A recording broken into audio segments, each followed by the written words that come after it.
She was then shown the sword saint, and she said she understood why she did that, but she said she was sure that she wouldn't accept the normal reward either. They said there was nothing they could do, but they couldn't do what the hero did, and chose the Aegean Empire's head 9 position, and his followers came out. The Inquisitor was shown the options, and the others said they didn't get it because they hadn't seen it yet. He made a copy using his skill, and the other hunters also saw the reward option. When they saw it, they noticed that it was similar to the Mafia game. The Inquisitor said that to make it easier to understand, they would just call those who choose the goddess heroes and those who choose the demon king traitors. They said that the only difference between this and the Mafia game is that the traitors are very powerful here because they are heroes, and they also have the paladin's skill of lie detection so they can know who the traitor is right away. Since everyone understood, they chose one by one, and the system said that everything was done. It said that there was one who did not choose a reward, and everyone knew that it was our hero. Everyone was surprised because the system showed 8 heroes and one chose the Demon King's reward. They immediately told the paladin to question everyone there and not let anyone leave him. The Black Witch said that she didn't know who betrayed them, but she would make sure to kill him in the most painful way. She also told the paladin that she would start the interrogation now and that anyone who didn't comply would be killed right there. Before they begin, he will first say that he is innocent and that he is not the traitor. He asked our hero if he was the one who chose the Demon King's reward, and he said no, and the paladin immediately confirmed that he was telling the truth. After that, he questioned all the remaining hunters there one after the other, and said that what they said was true, that they were not the traitor. The paladin approached the Black Witch and told her that everything they said was true, and also asked the woman if she was traitor. She angrily said that she was not the one who chose the Demon King's reward, and the paladin immediately confirmed this. The Viper screamed and asked how that was possible, since no one among the 10 had lied. As the 2 hunters watched, the goddess groaned at what they were doing, and the Demon King just laughed out loud. The paladin told them not to panic and explained that traitor might have a skill that hides lies, or that he might have multiple personalities. The Sword Saint suddenly stopped him and said that they could also be traitor themselves. The Black Witch asked the old man why he was blaming them, and he said that even if he wasn't the paladin of traitor, it was possible that he lied for the 5 guilds. He said that it wasn't impossible that he was the traitor, but the important thing was that they didn't fight and just calm down and trust each other. The Inquisitor laughed at what the paladin said because he was too kind. He said that it took 10 years to build trust among the 5 guilds, and that it didn't just happen.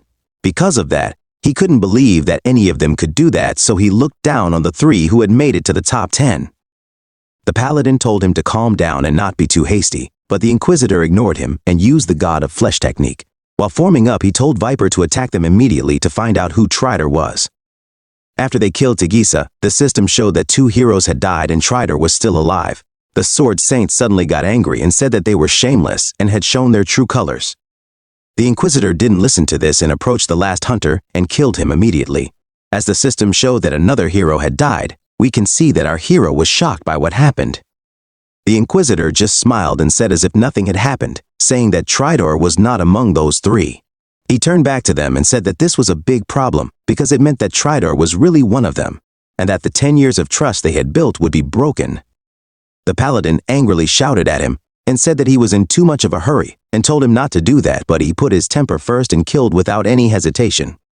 The Inquisitor said that it was not the temper and that he calmly assessed the situation and thought that those 3 had the highest possibility of becoming traitor, and suddenly someone cut his hand. It shows the Sword Saint attacking Viper after cutting off the Inquisitor's hand effortlessly. While everyone is fighting, the paladin tells our hero that he trusts him because he is the only one of them who is definitely not traitor and can stop the Sword Saint. While the Inquisitor is treating his hand, he says that it would be a good idea to give Kim the power because he is the one who definitely did not choose the Demon King's reward. The hero was surprised when he said that he would also pass on his authority to Hunter Kim until they caught traitor. He said that he knew that what he did was what started all of this, so he just gave his full authority to Kim and begged him to stop the Sword Saint. While fighting, our hero shouted and politely told the old man to listen to him.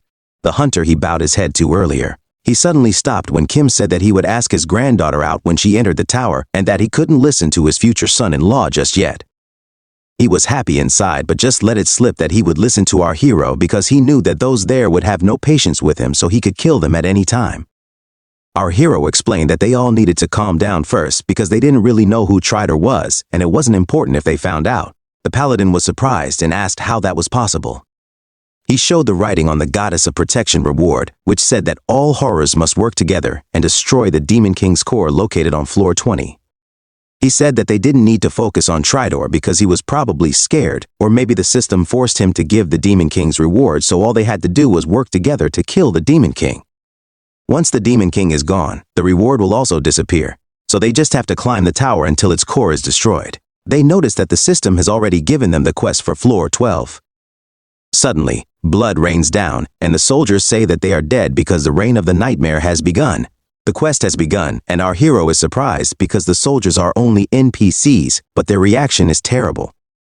He goes to the window to get a better look at what is happening, and there he sees the Demon King. The Demon King says that the people there thought that the heroes they summoned from another world would defeat him.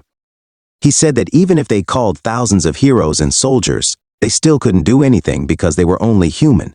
The quest the system gave them for floor 12 was defend the Empire's capital. They read what was written there and asked where the Demon King was because it seemed like he was still very strong. Our hero calmed the hunters down and said that the tower would not give up anything that could not be completed. He reminded his companions that they were not just hunters because they had received a reward from the goddess and therefore had their own positions in the Empire. Viper was the head of the royal bodyguard, and our hero ordered her to lead it. They say that stage can't be completed by themselves, and they need to use NPCs. Our hero also tells his grandfather Marquez that they don't have time to fight each other because he is the head knight of the Empire, and how can he do that if he is fighting the head of the royal bodyguard? He also orders the Minister of Affairs, Paladin, to find the Emperor of the castle because it is not easy to lead everyone there without their king. The last one is the Inquisitor, and his role is the Great General. Our hero tells him that he doesn't like hunters like him, but that's not important right now, and they need the General of the Empire first. He says that no matter what happens, he has to protect the castle walls because if they break in, it will be impossible to finish this stage. He said he would do everything he could and promised to protect her with his life. They finished planning, and our hero said he would go outside first. After a while, he saw the Black Witch outside, and she asked him how he got there so quickly. She said that she used her teleportation skill and explained that she could go anywhere as long as she could see it. The Sword Emperor told Kim that the skill was so good that he should try killing the witch first. Our hero ignored her and just asked the woman what she was doing there because she was needed at the castle wall. The witch said that she would take Kim with her because she noticed that the NPCs were attracted to her sword and that she would be the one who could encourage the soldiers. She asked for our hero's hand in marriage and said that she had to say that she agreed to let the witch go with her on the teleport. Kim was surprised because she said it was okay for her to reveal her skill and even the conditions. She said that she was now the chancellor of that empire, and wasn't it normal for her to do everything for their place? Our hero agreed to the condition, but was surprised when the witch held her hand. She said that was one of the conditions for the skill to work, and said the word teleport to get to the castle walls. When they got there, the Black Witch came to the end, and said that she also had something to do. She spoke to the age of Empire soldiers and told them to stand their ground. She said that they were the true walls of the Empire, and if they didn't give up, they would be able to overcome it. The witch raised our hero's sword and told everyone that they could do it because their goddess protected them. Suddenly, there was a loud bang, and the people there noticed that the blood had stopped raining. The witch screamed, and all the soldiers stood up to prepare for battle. The crying stopped, and their fears disappeared, so they put on their helmets and prepared to charge. The Black Witch finished her speech, and the hero just stared at her. She asked Kim what her plan was because they still had to protect the castle walls. Our hero thought that they could use teleportation to go straight to the Demon King, but they would be surrounded by so many monsters that they first had to create an opportunity for Kim to have a chance to take on the Demon King alone. Our hero told the witch that while the NPCs were fighting the monsters, she would gather the other hunters so that they wouldn't lose, and if the Demon King brought out more monsters, she would use teleportation to get Kim in front of him. The Black Witch said that it was dangerous and asked him if she wanted to die. Our hero just smiled and told the woman that she couldn't be defeated and that she also had a secret technique, so she should just trust him.